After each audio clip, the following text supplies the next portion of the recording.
Hello, everyone. Welcome back. It's Tracy with Brewtifully.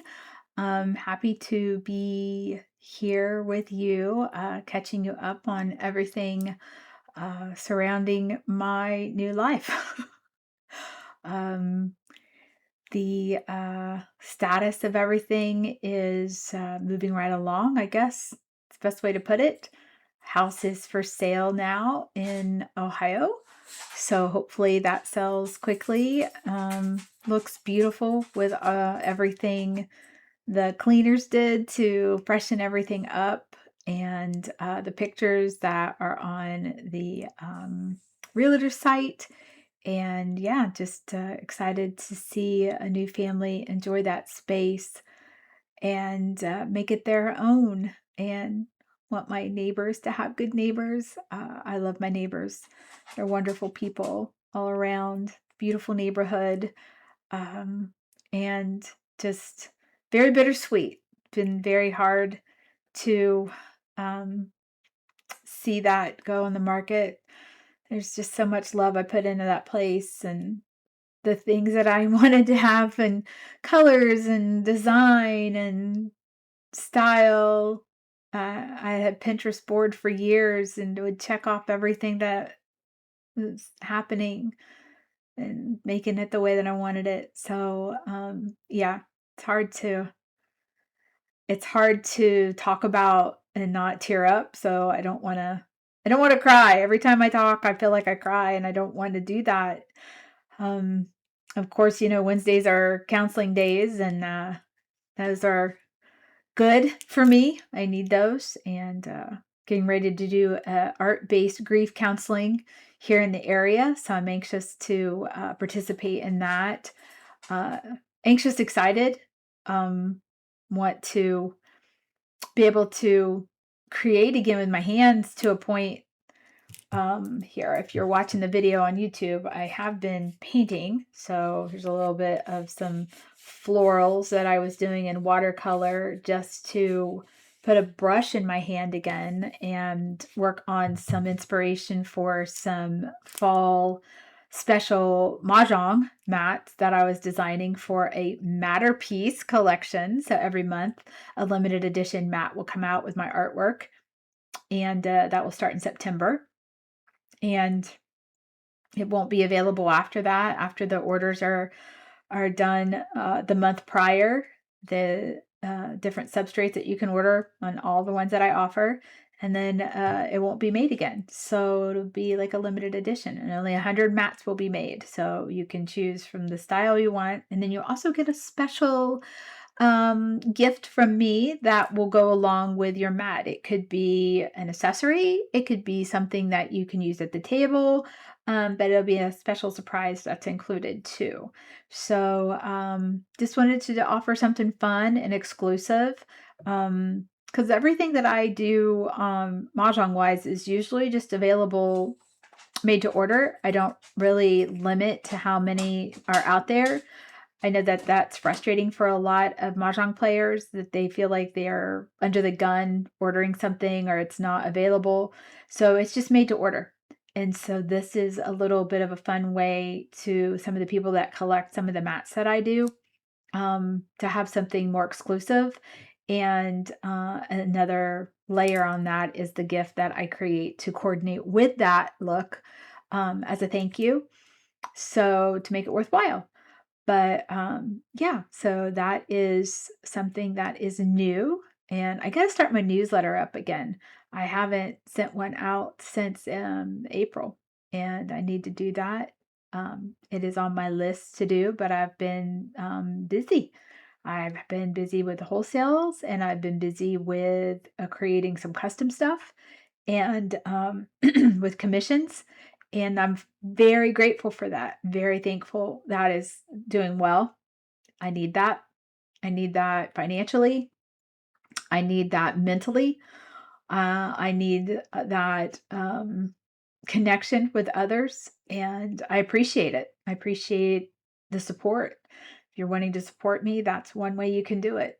Um, but socially here, I have been in knitting classes and signed up to teach mahjong locally.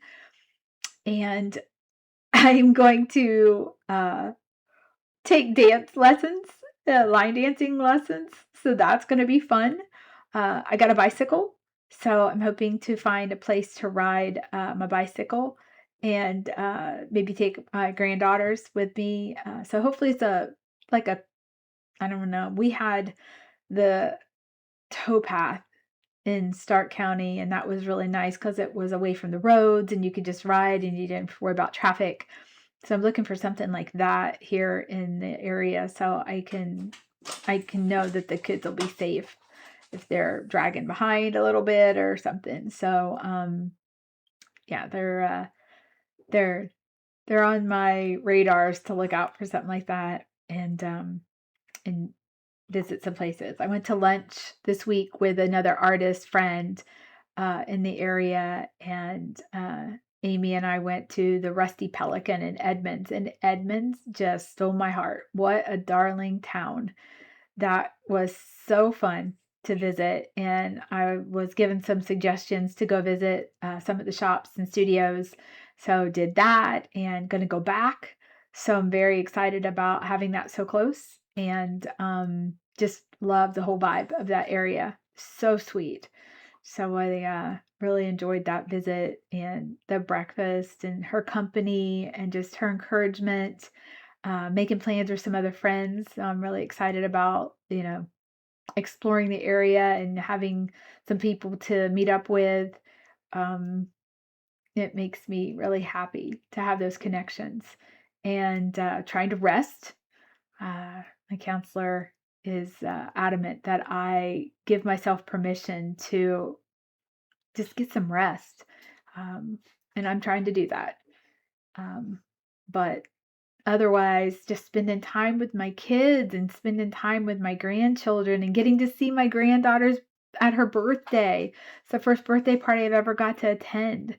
And I absolutely loved every second of it. And they're just so sweet. And I just feel so grateful getting to be part of that and getting to be here. But, coming home and sitting down and trying to find the inspiration inside of myself where I used to be able to just be like, "Oh, I'm gonna paint this, and I feel so happy about these colors and this subject." I'm still struggling trying to find that inspiration within myself and find some happiness and joy. Because all of the darkness and all of the sadness and the grief and the anger, it creeps in.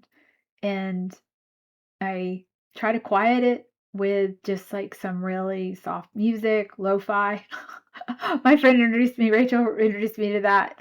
And really, and Quincy and Hallie, they all listen to that. And so that's been really good because there aren't any words, there aren't any memories attached with that music, that type of music for me. And it's very good to have that on so I can try to think of other things. So that's usually on in my house or a show that I've seen a million times that I can just let play and I don't have to really pay attention to it. It's just noise. Um, it's so strange how sounds are very difficult to tolerate. That makes any sense if you're grieving. It's so it's so odd to explain how things affect your senses and affect your mood and affect your thoughts, where I didn't really pay attention to that. I guess I didn't pay attention to that as much when I wasn't grieving, but boy, it's really difficult to deal with some of it. And it's not like I want to sit in the silence, but I don't want to be reminded of things or of times or situations or certain memories. And it's hard because music was part of my creativity. I would play some fun playlists at the shop while we played mahjong or where we had a class or, when we had a gallery opening. Music was a big part of it. And it's just really hard for me to listen to some of that now. I need to get into some, new decades, new music coming up that I didn't share any memories with him. I need to find some that will represent something new. So I'm waiting for the future, if that makes any sense at all. I'm waiting for these new experiences to be made to replace all of this stuff that I keep going back to. I need I need replacements. I I'm anxiously awaiting for those next steps. And it's so hard because you're just trying to get this step, this day, this hour, try to get through that.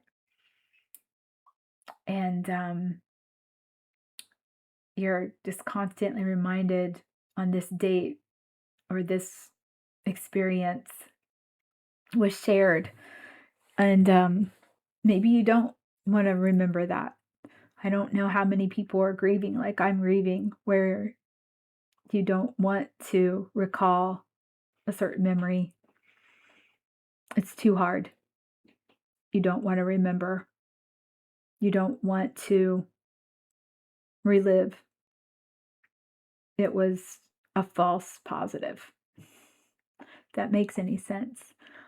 I've had a lot of realizations that the things that I thought were positive were not. And it's really hard to hear people send me positive things about how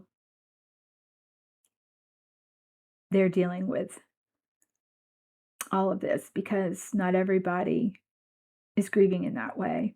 And I want them to be healthy, and I want them to be happy, and I want them to cope.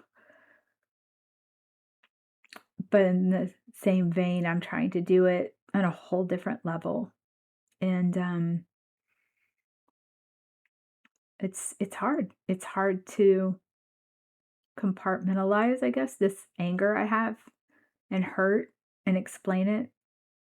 And I'm not in a place where I have to explain it every day. I don't have to talk about it with anybody except for my counselor. My kids and I talk about it on a different level. And I guess that's a blessing to a point, but I miss my friends and I miss the socialization I had with people that I knew and that I was comfortable with and who I care about.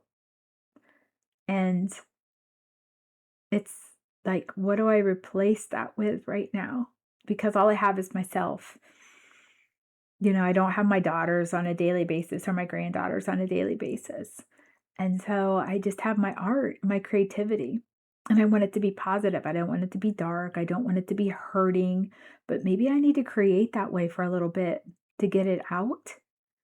So that's why I signed up for a creative grief group, because maybe I can make those kind of things in that situation just to get it out, um, and to where it's acceptable in that scenario. Because when I start going down the rabbit hole of like how I'm really feeling at the end of the day, I think it's scary for people to see that, especially with me. I'll get messages telling me how strong I am and how I'm going to get through it. And it's, yeah, thank you. But man, I don't want to be strong anymore. It's so hard. I want to be light and bright and fun and smiling again. And I'm tired of being strong. Damn it, I'm crying again. So, hmm, I'll just keep working at it. That's all I can do, is trying to create in the middle of all this and ask for your grace and maybe some suggestions if you have um, some suggestions some subjects that maybe I can concentrate on. I have some homework to do for my counselor, so I'll be working on that. And I am writing every day. I have not gone back to read it. I started it before I knew the depths of what I was dealing with. And then I know as the writing has gotten darker and more upsetting because of more of the stuff that I'm finding out, and the more I'm dealing with, it's been heavier. And I don't have it in me to go back and read what I wrote from what one mindset was to now. I don't know when I will, but I'm not ready for that right yet because I'm still just pouring out of me of where I'm at right now. So, yeah, as an artist, you know, I work in patterns a lot. And today, talking to my counselor, we're working on patterns in my life and trying to identify those. And in the depth of where they have been in all kinds of different relationships that I've had between family and friends and people. It's really interesting. It's this journey's pretty enlightening. I wouldn't wish it on anyone to have to find out who they really are through something like this. But here I am, I'm sharing it with you. Here I am dealing with it. And if it can help anyone deal with their grief or their hurt or their anger, listening to me go through it on a weekly basis, sharing it, then I hope it helps. Because I don't know what I'm doing. I'm just sharing where I'm at and trying to be creative along the way. So I'll get there. I will get back to a lighter person, a happier person. Just not there yet. We're all dealing with something. Everybody has something. We don't know what that is. You got to be kind to one another. And if you're in a relationship, you got to be honest with one another and talk to one another. Truly be honest.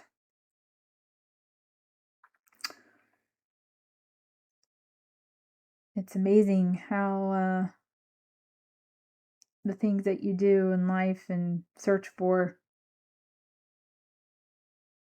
it's like a big algorithm anymore. Even though you think you're deleting stuff, something can reveal it in an algorithm and it's never deleted. Keeps coming back in your face, let you know that's what that person was doing. That's what that person wanted. This is who this person really was. No matter what they delete, it's there. It's in there. They can delete all the history they want. Doesn't matter. It's there. So I'm dealing with a lot of history that somebody didn't want to share when they were here, and now it's my mess to try to comprehend. I didn't deserve any of this. Nobody did. And I'm gonna get through it. Definitely gonna get through it. So thanks for listening. Thanks for being here. Thanks for supporting me. And maybe next week I'll sound a little lighter. So take care. Have a great weekend. Stay brewtifully made.